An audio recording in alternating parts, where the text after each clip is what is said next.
So last time we covered how we'll prepare for an examination when there's 1 month left before the exams. Today we'll be looking at the exam preparations when there's 1 week left before the exam. So this is closer to the examination, more anxiety, more nervousness, and much more very intensive way of preparing for the examination when there's not a month but a week left before the exam. Sorry, just ignore that. So again, we'll be looking at certain points which we'll be keeping in mind when preparing for an examination when there's not a month but a week left. Just ignore the typo. The first thing that we'll be doing is preparing documents and stationery supplies. So this connects from our previous slide. And as I had mentioned in my previous video, that the first thing that you should do is prepare the official documents. Make sure that the routine of the examination, the dates and times of all the subject examinations are in perfect order and you are well aware of that. And prepare any official documents that you might require for sitting in that examination, admit cards, registration certificates or something of that sort. We will be talking about that in details in the future slides.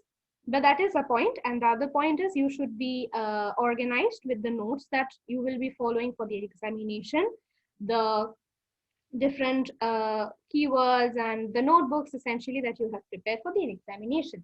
The next will be revision and touch-ups. So if there's a week left before an examination, you shouldn't be in a situation where you're starting with a new topic and you have no idea of the topic and this is the first time that you're reading that topic. All sorts of preparation should be over at least 1 to 2 weeks before the examination. Leave the last 2 weeks, preferably at least the last week, for just revisions and not reading something completely new. And the final, which we'll be covering here, is this is very important, is taking care of physical and mental health. So let's look one at a time. So the first will be preparing documents. Now, for that, essentially what I mean here is there might be certain documents that you need to take care of when you are sitting for an examination. So the easiest way is to prepare a transparent folder because that is the least controversial folder. There are certain examinations where they might not allow colored folders or opaque folders. So the best is to use a white transparent folder where you will be keeping your admit card, hall ticket, registration papers, or any other extra document that you might be required. And if that transparent folder is big or stable enough, you may also keep your stationery kit, pen, pencils, eraser, sharpener, scale, instruments. So if you're giving a mathematical examination, you might be required to take your geometry box, which might include your compass, divider, protractor, set squares, etc.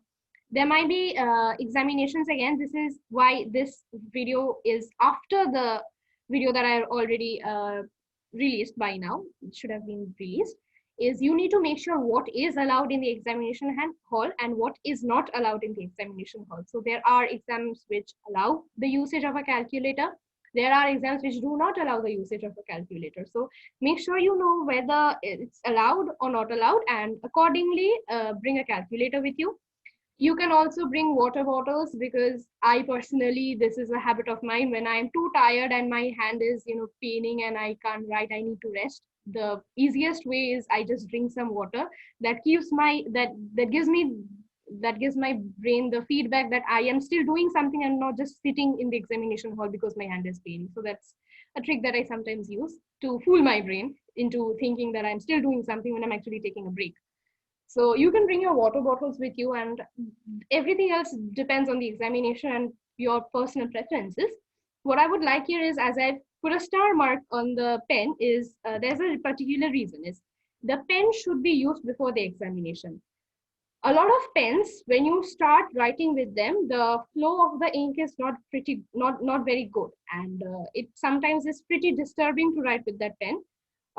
What I would suggest is start writing with the pen that you will be using about 1 or 2 days before the examination. So that will help release the ink and it will help with the ink flow of the pen.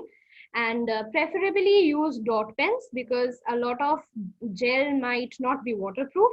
You don't know how the authorities will be treating your answer sheet. There might be instances where your answer sheet might get drenched in the rain, or there might be instances where there might be a lot of instances which are out of your control, and what you want is to make sure that your answer script is always readable, legible. So what you can do is make sure that the ink that you are using is waterproof. If you're using gel ink, that is, preferably, not preferably, in these days, it's better if you don't use a fountain pen. Reserve fountain pens for your hobbies and something else. Just don't use fountain pens preferably. The best is to use dot pens or something of that sort. So yes, and the other is you should keep sufficient number of pens in your stock, in your stationery kit.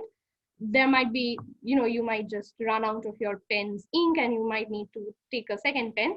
And there again, based on the examination that you're giving, they might allow blue pens or they might allow black pens. So make sure that you have the correct ink with you and not controversial ink with you. And yes, again, if your examination allows usage of both blue and black inks, then you can take both. You can use the black inks for highlighting, as in underlining stuff that you think is important and needs to attract a lot of attention, and blue for writing the rest of the answer, again, based on your own preferences. The next thing is revision and touch-ups. So again, since it's a continuation from the previous slide, essentially in this, a week before examination, you will be using the notes that you have prepared a month before the examination. So use the keyword notes that you prepared a month before. Do not go beyond the syllabus. So in the last video, I said, go beyond the syllabus only if you're confident with the syllabus.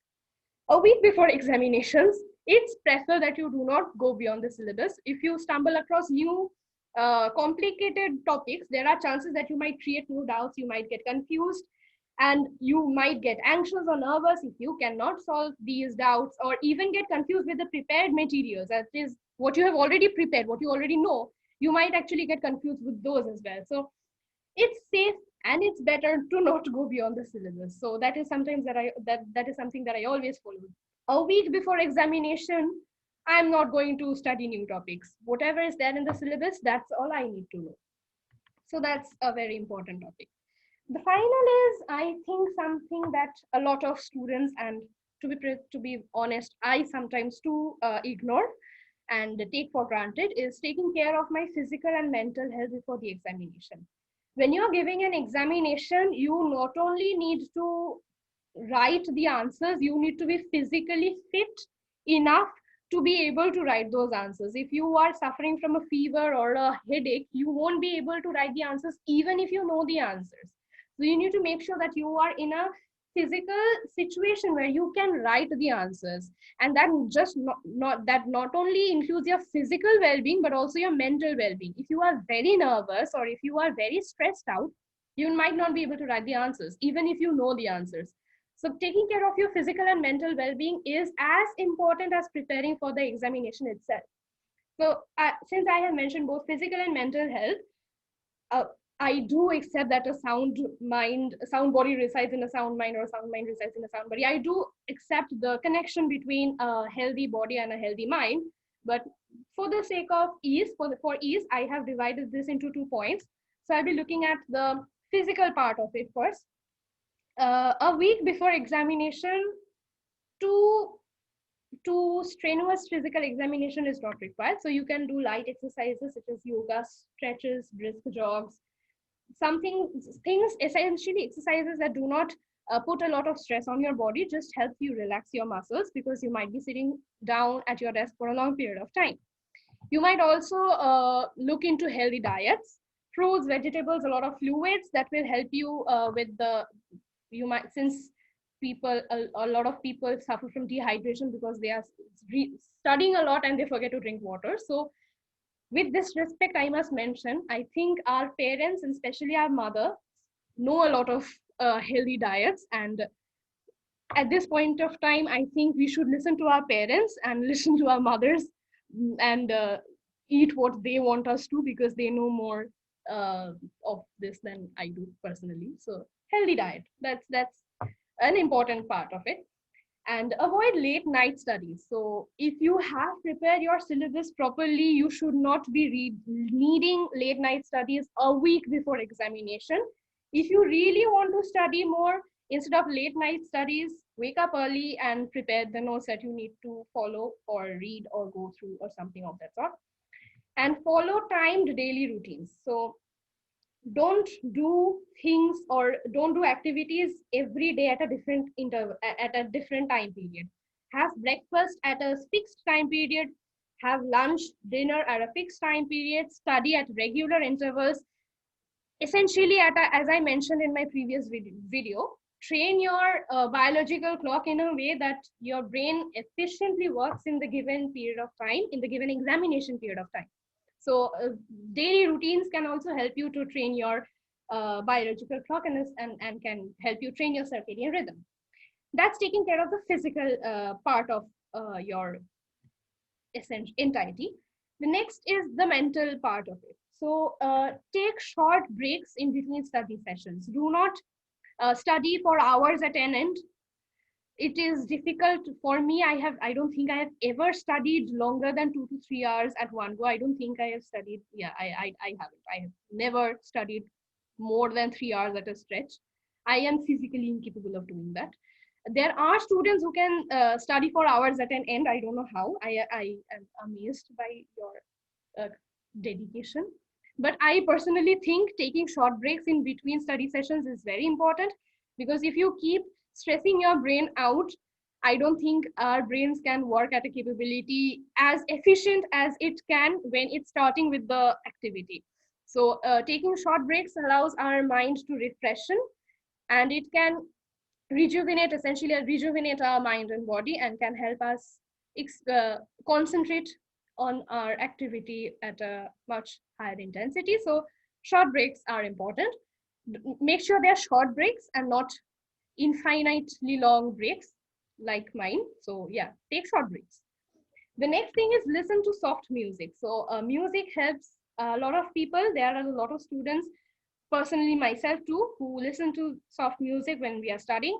Soft music, not rock music when you're studying.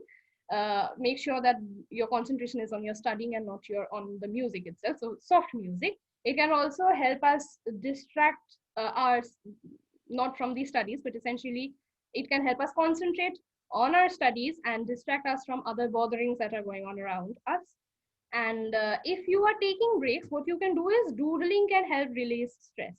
So if you have a spare copy, you can keep a spare page or a spare copy beside you where you can just doodle, run your paper, run your pen through your paper and just draw your mind and practice a little bit of art or something of that sort. It can sometimes help release stress. So that can also be used if you are stressed out or if you're anxious or you're nervous.